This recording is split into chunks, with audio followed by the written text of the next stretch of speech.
A PSA from Instacart. It's Sunday, 5 p.m. You had a non-stop weekend. You're running on empty, and so is your fridge. You're in the trenches of the Sunday scaries. You don't have it in you to go to the store, but this is your reminder. You don't have to. You can get everything you need delivered through Instacart so that you can get what you really need. More time to do whatever you want. Instacart. For one less Sunday scary, we're here.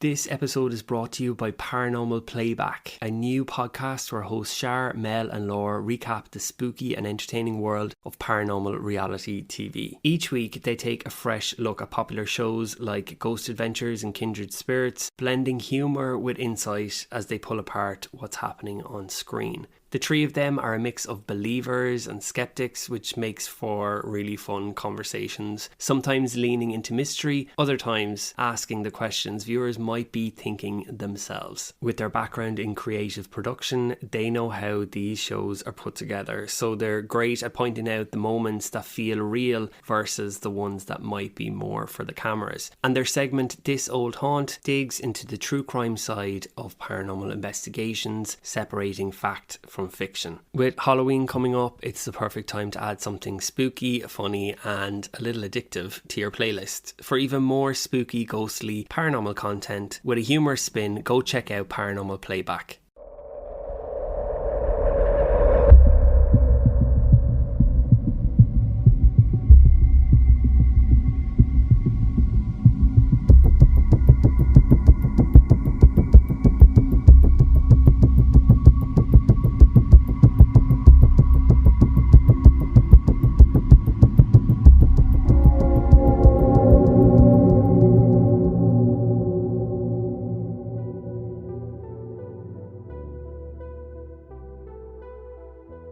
Hello and welcome back to another episode of Scary. As you may have noticed, I have been away for a while, but I'm now back to narrate your real life paranormal experiences. If you have a paranormal experience that you would like me to narrate on the show, you can send it to scaryaparanormalpodcast@gmail.com. We're always looking for your real life paranormal experiences that we can bring back to life in future episodes. Thank you so much to everybody who has sent in their experiences so far. I know there is still some that need to be turned into episodes, so I will slowly get around to them in the near future. But now, let's get into this week's encounter.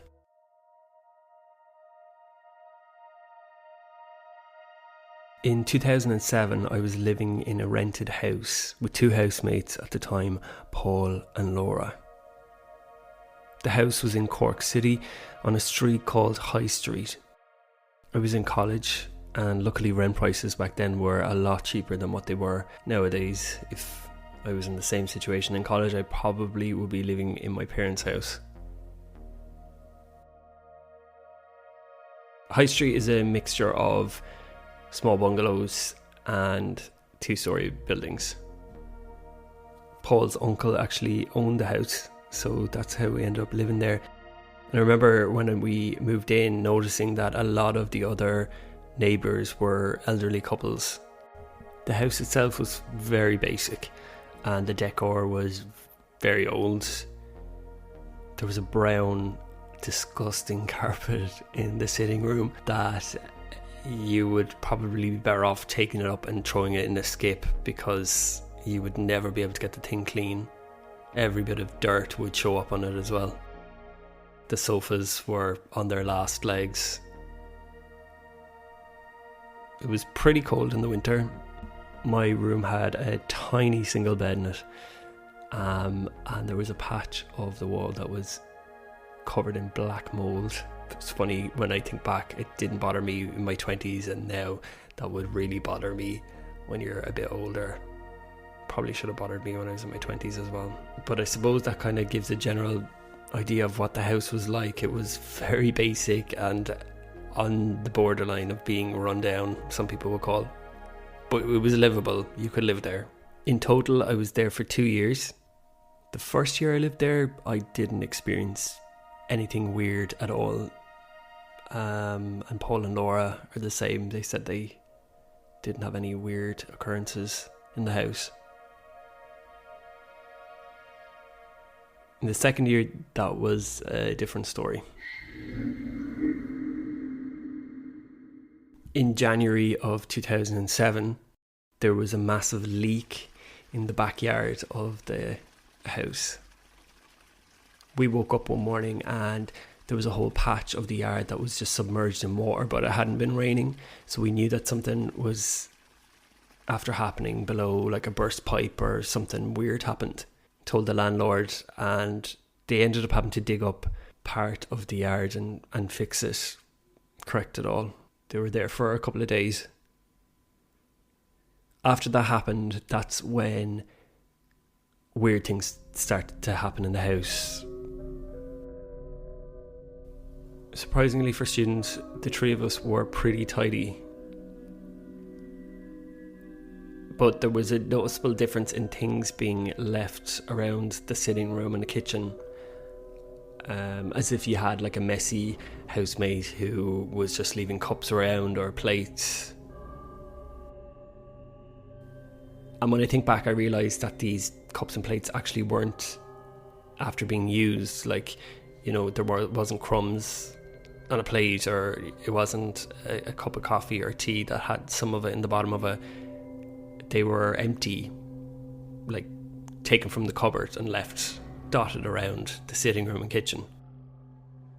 I want to say that this happened maybe for a week or two, and eventually one evening when we were all together, I brought it up saying, hey, can we make sure that the place is being left a bit tidier? We're after getting pretty sloppy lately, and you know, I don't want to be picking up other people's cups and plates and knives and forks and stuff and cleaning them.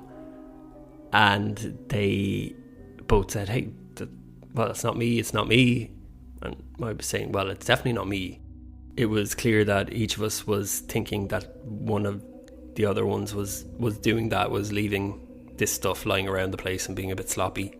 And after this discussion, then it was complete denial. Well, what's happening then? Because I did not have that cup today, and hey, I didn't put that plate there yesterday, and it was weird because, you know, somebody did.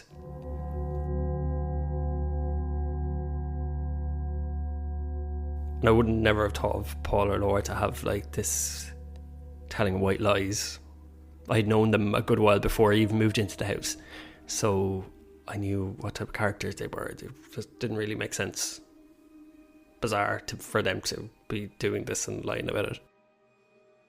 A couple of nights after that discussion, the three of us woke up to the sound of something smashing in the kitchen downstairs. Multiple times, like someone was smashing plates off the ground. Paul went down first, and when he got to the kitchen, the sound stopped, and me and Laura could hear him at the top of the stairs saying, what the hell is going on? And then shouting for us to come down and have a look. So the two of us went down, and when we got to the kitchen, the floor was covered in pieces of broken cutlery all over the floor. There was probably about 5 or 6 plates that were after being smashed onto the floor. And the weird thing is that the cupboard that we keep the plates in, the door was closed. It was so weird. The three of us cleaned up the mess in the kitchen, saying, how did this happen? But the door was closed. We didn't leave anything on the countertop. How could it have fallen off if there was something left on the countertop? It was really, really odd. And I think that first night me and Laura were convinced that there was something paranormal in the house. The two of us kind of had that interest in the paranormal. So we were like, there's a ghost here. But Paul was a little bit more on the, I suppose, logical side of things and skeptical about the whole thing. And he said, no, we must have left plates on the side, they must have fallen, or, you know, maybe there's a rat in here and it knocked it over, or we need to get some traps or something. And I think the thought of a rat being in the kitchen was even more terrifying. The three of us had jobs outside of college. Paul worked in a pub, Laura worked in a local supermarket, and I helped my auntie in a store close to the city centre. Me and Laura would usually be at home roughly the same time, and Paul would obviously be working late sometimes in the pub, so he would come in a little bit later. One evening after work, I came home and there was nobody in the house, and I made myself a cup of tea, turned on the television, and I heard a noise upstairs, so I presumed Laura was actually home, and I didn't realise that she was there. I could hear all this walking footsteps above me in one of the bedrooms. It didn't upset me or anything because I thought it was Laura. And after a few minutes I went upstairs to go and have a chat with her, and I looked in the 3 bedrooms and there was nobody there. So that really spooked me. Not long after, Laura came home and I ended up relaying the whole thing to her, and she was just as afraid as I was. Hi listeners, Will here. Sorry to take you out of the story, but I think it's good to point out that Sadhbh, who has sent in this encounter, has got Laura to write her experience that she had in the house. When I revert back to Sadhbh's narration of the story, I will just say back to Sadhbh Laura. A couple of days after Sadhbh had experienced noises upstairs in the house, I had my own encounter, which was terrifying.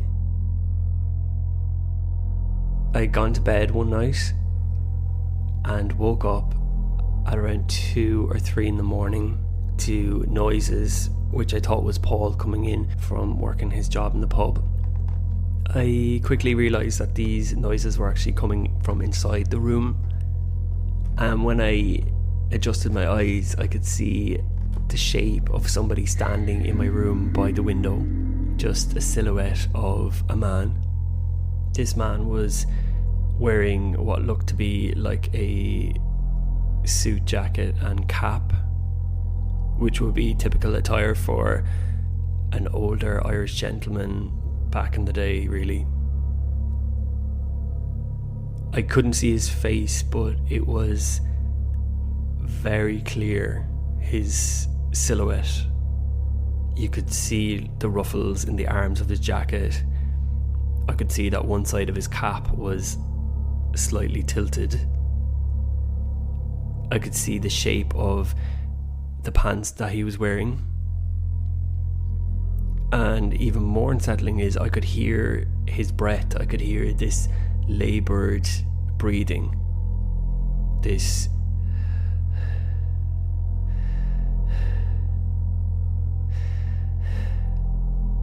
I immediately went to turn on the lamp in the room by my locker, and when I did, his silhouette was completely gone. The room was empty. Back to Sadhbh. We had told Paul everything that was happening in the house, and he would laugh. He obviously wasn't experiencing anything weird, bar the plates being smashed in the kitchen that night. He used to say, "The two of yous are crazy, you're winding me up, stop messing," all this stuff, and we would be like, "No, it happened, this happened, this happened, this happened." We'd be listing out weird things that happened, and I suppose we were on edge, so maybe some of these things were a creaky door that we were putting down to this old man ghost. But there had definitely been weird experiences that weren't something Gabe could put down to a creaky door or floorboard. I think the most bizarre encounter that had happened in that house was when Laura started to date this guy. She eventually decided to bring him over to the house to have a few drinks one Friday evening. She had told him the address of the house, and we knew he was coming over around 9 or 9:30, so we were all eager to see what this guy was like, you know. He ended up ringing her phone to make sure he had the right place, and he came in and we got him a drink and stuff, and straight away he started to tell us who's the old man that was telling me that it was his house outside. And we were really confused, so we asked him to tell us what happened. And he said that he had actually gotten to the door earlier and there was an old man standing outside at the doorway, and immediately the old man said, "This is my house, you're not coming inside, what are you doing here?" So he presumed he had the wrong place and walked further up the street and ended up walking around a few streets to try find the house. He said he spoke to the man for a few moments, said he was looking for the number of the house, and the man just kept on saying, "No, this is my house, you'll have to leave, go on now." We thought maybe it was some of the neighbours maybe that weren't in their right state of mind, and that all changed the next morning.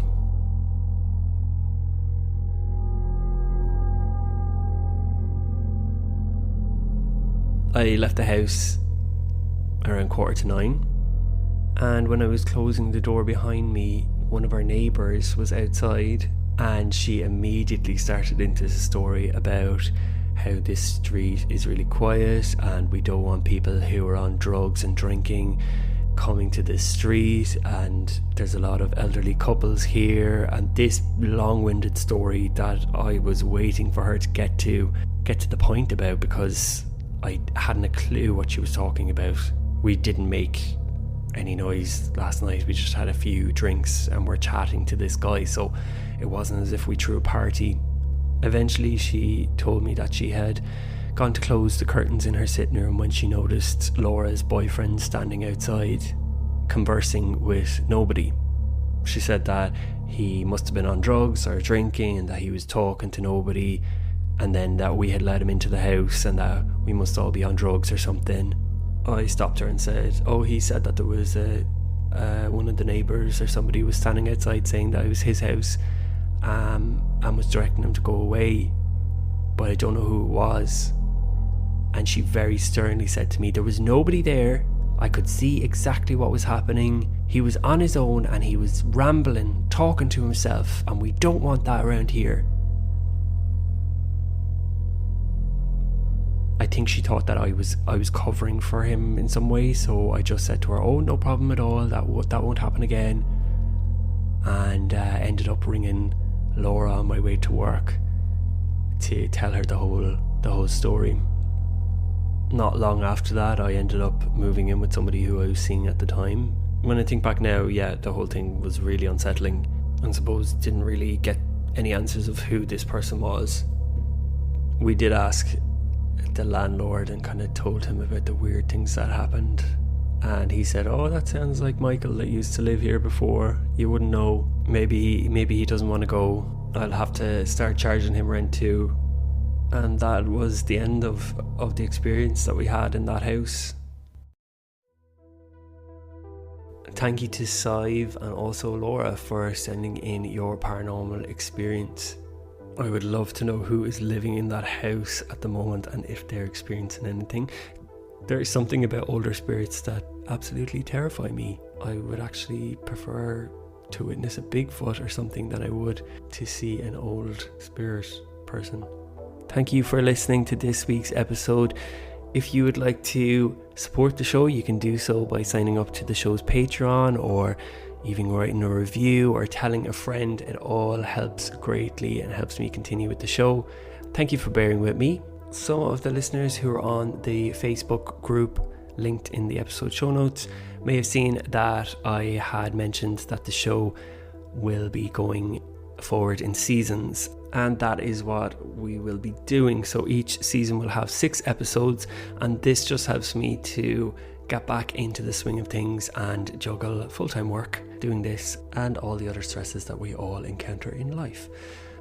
Everything you need to know will be in this episode show notes, and thank you for listening to this week's episode of Scary. Join me next time where I will narrate another real-life paranormal encounter for you.